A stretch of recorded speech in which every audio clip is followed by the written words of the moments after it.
வடக்கு மூக்கையூரிலிருந்து 10 கிலோமீட்டர் தொலைவில் இருக்கும் பொட்டல்பச்சேரி கிராமத்தில் நிலைமை இன்னும் மோசமாக இருக்கிறது.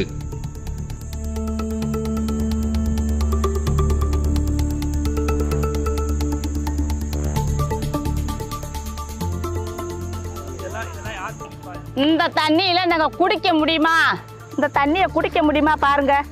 இந்த தண்ணியை நாங்க இருத்து அள்ளி கொண்டு போய் வெளியே வச்சு நாங்க குடிக்கிறோம். இப்ப தண்ணி கிடையாது, கிணத்துலயும் தண்ணி கிடையாது, குளத்துலயும் தண்ணி கிடையாது. நாங்க என்ன செய்வோம்? ஒரு குடம் உப்பு தண்ணி 6 ரூபா, நல்ல தண்ணி 12 ரூபா. குளிக்க கூட தண்ணி இல்லை, குடிக்க கூட தண்ணி இல்லை. எங்க ஊர்ல ரொம்ப கஷ்டப்படுறோம் நாங்க.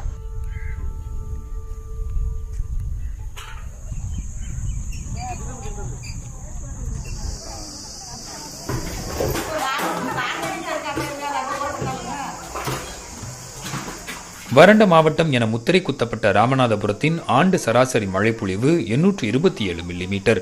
இது தமிழ்நாட்டின் மழைப்பொழிவு சராசரியான 914 மில்லிமீட்டரை விட குறைவுதான் என்றாலும் அவ்வளவு ஒன்றும் மோசமில்லை. இயல்பாகவே மழை குறைவாக பெய்யும் பகுதி என்பதால் தான் பண்டைய காலத்திலேயே கிடைக்கும் மழை நீரை திறன்பட சேகரிக்க சங்கிலி தொடர் கண்மாய்களை ராமநாதபுரம் முழுக்க அக்கால மன்னர்கள் அமைத்தனர். தற்போதும் கூட அதிக நீர்நிலைகளை கொண்ட மாவட்டங்களில் ஒன்றாக ராமநாதபுரம் திகழ்கிறது.